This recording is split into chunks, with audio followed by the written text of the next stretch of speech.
Hello বন্ধুরা, good morning. আশা করছি তোমরা সকলেই বেশ ভালো আছো। আমার আরও একটা নতুন ব্লগে তোমাদের সবাইকে অনেক ভালোবাসা, অনেক স্বাগত। আজকে হলো সোমবার আর এখন ওই 8:45 মতো বাজে। তো এখন থেকে আজকের ব্লগটা স্টার্ট করছি। আমার পুরো ব্লগটা দেখার অনুরোধ রইল। আশা করছি তোমাদের ভালোই লাগবে। আর ফার্স্টেই আমি বিছানাটা গুছিয়ে নিলাম, নিয়ে এবার অন্য কাজ শুরু করে দেবো। আর এদিকে দেখো ব্রেকফাস্ট আমাদের খাওয়া হয়ে গেছে। আর এখন ভাবলাম যে এই সোফার ওপরে যে কুশানগুলো রাখা থাকে, তো এই কুশান কভারগুলো না একটু পরিষ্কার করে নেবো, মানে একটু কেচে নেবো। তো তার জন্য কভারগুলো পুরো খুলে নিচ্ছি সব কটা। তো সোফার ওপর 3টে রাখা রয়েছে আর ঘরেও রয়েছে আরও 2টো, টোটাল 5টা কভার, মানে 5টা কুশান। তো এটা আমি ওই অনলাইন থেকে কিনেছিলাম, কুশানগুলোও কিনেছিলাম আর কভারগুলোও কিনেছিলাম। তো যাই হোক, এবার এখন এটা একটুখানি পরিষ্কার করে নেবো, নিয়ে তারপর এবার রান্নাটা পুরোটা বাকি রয়েছে। এবার আগে না রান্না করে নেবো। আসলে যে পরিমাণ গরম পড়েছে, তো বেলা হয়ে গেলে না আর একদম রান্না করা যাচ্ছে না। তো আমার ফ্রিজের একদম তলায় কিন্তু দেখো আলুর রাখার জায়গা রয়েছে, মানে ওই ড্রয়ার সিস্টেম রয়েছে, ওখানেই আমি আলু পেঁয়াজ এই সমস্তগুলো রেখে দিই। পেঁয়াজটা খুব একটা রাখি না, আলুটাই মেনলি রাখি। তো ওখানে আলুটা ঢেলে রেখে দিলাম, দিয়ে এবার আনাজপত্র সব কেটে নিয়েছি, নিয়ে দেখো রান্নাও বসিয়ে দিয়েছি, মাছটা ভেজে নিচ্ছি। তো মাছের ঝাল করব। আর কি বলো তো, এত পরিমাণে গরম পড়েছে যে বেলা হয়ে গেলে না আর আগুনের তাতের সামনে যাওয়াই যাচ্ছে না। তো এমনিতেই রান্না করব কি, এত গরমে ঘেমে পুরো একদম স্নান হয়ে যাচ্ছি। তো যাই হোক, দেখো এবার সর্ষে বাটা নিয়ে মাছটা ঝাল করে নিলাম। আর এবার মাছগুলো সব দিয়ে দেবো। আর মোটামুটি যা ঝালটা করলাম এটা আমাদের 2 দিনের মতন হয়ে যাবে, কারণ অনেকগুলো বেশি দেখলাম মাছ নিয়ে এসেছে। তো ভাবলাম যে থাক, যতটা খাওয়া হবে হবে, আবার 1 পিস 2 পিস যদি থেকে যায় তো তাহলে ওটা আবার পরের দিনের জন্য হয়ে যাবে। আমার ছেলে তো মাছ খুব একটা খেতে চায় না, তো তার জন্য আমাদের দুজনের জন্য এটা হয়ে যাবে। আর এবার দেখো এখন ব্যাট পাঁপড় ভাজছি। তো আজকের মেনুতে হচ্ছে মসুর ডাল, পোস্ত, মাছের ঝাল আর একটু ব্যাট পাঁপড় ভেজে নিচ্ছি। আর পাশের গ্যাসটায় দেখো ডিম সেদ্ধ হচ্ছে আমার ছেলের জন্য। তো তো মাছ খেতে চায় না, মানে ওই কি বলো তো, কোনো দিন ইচ্ছা হলে হয়তো পেটি মাছ যদি ভাজা রেখে দিই তখন ইচ্ছা হলে খায়, তো ইচ্ছা না হলে জোর করে তো খাওয়ানো যাবে না। আর চিকেনটা খায়, আর ডিমটা তো রোজই খায়। তো যাই হোক, এবার ব্যাট পাঁপড়গুলো ভেজে রেখে দেবো, কারণ ওই যে একদম রান্না করে না কড়াটা মেজে নেবো। তো তার জন্য এটা বেশ খেতে বসার আগে ভাজলে বোধহয় একটু বেশি ভালো হতো, কিন্তু কিছু করার নেই, এখন এত পরিমাণ গরম পড়েছে। আর সকাল থেকে আজকে দেখছি যে পুরো মেঘলা আকাশ, মনে হয় বৃষ্টি হবে কি জানি, সব দিকে বৃষ্টি হচ্ছে, সব জায়গায় জানো তো, মানে যখনই খবর দেখছি সব জায়গায় বৃষ্টি হচ্ছে। উত্তরবঙ্গ তো বৃষ্টিতে ভাসছে, আর সব জায়গায় বৃষ্টি হচ্ছে, শুধু এই আমাদের হাওড়া কলকাতাতেই দেখছি কোনো বৃষ্টি নেই। তো যাই হোক, আর কি করা যাবে। আর এবার এখন পোস্ত করে নেবো, পেঁয়াজ দিয়ে পোস্ত করব। আমার ছেলে আর কি পেঁয়াজ পোস্ত খেতে খুব ভালোবাসে, তো ওর জন্যই আর কি পোস্তই পেঁয়াজ দিয়ে দিই। আর এবার দেখো আলুগুলো সব কষে নিলাম, নিয়ে এবার চাপা দিয়ে দেবো আর পোস্তটা বেটে নেবো, ওই মিক্সিতেই বেটে নেবো, নিয়ে তারপর ঘরের কাজগুলো এবার করব। আর কি বলো তো, তোমরা আমার ব্লগে খুব সুন্দর সুন্দর কমেন্ট করো।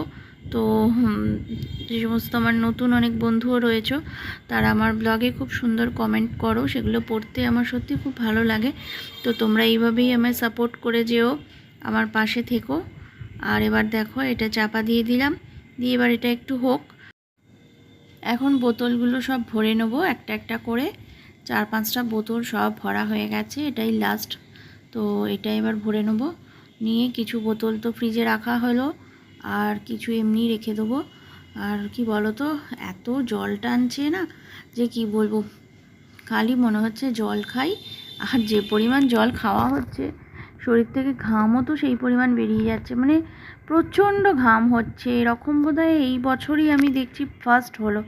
তো এর আগেও তো গরমকাল এসেছে, কিন্তু এতটা গরম কিন্তু কোনো বছরেই হয় না। এবারে যেন মনে হচ্ছে গরমের পরিমাণ অনেকটা বেশি।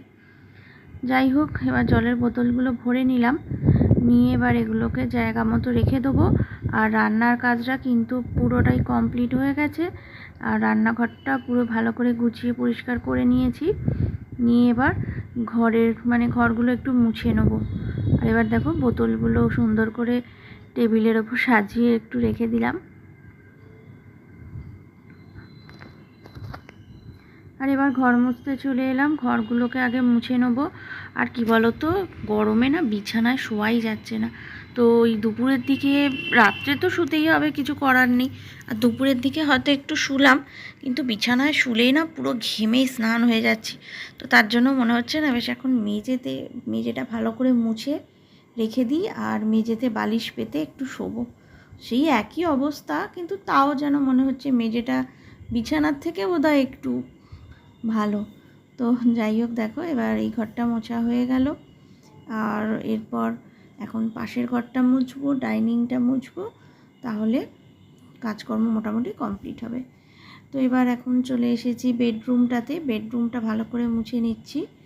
আর কি বলো তো বন্ধুরা, আমার আবারও তোমাদের বলছি যে আমার যে কিচেন মেকওভারের ব্লগটা তোমরা দেখছো, আমি বুঝতে পারছি যে প্রথম যখন আমি পোস্ট করেছিলাম তার থেকে এখন আস্তে আস্তে ভিউজ বাড়ছে।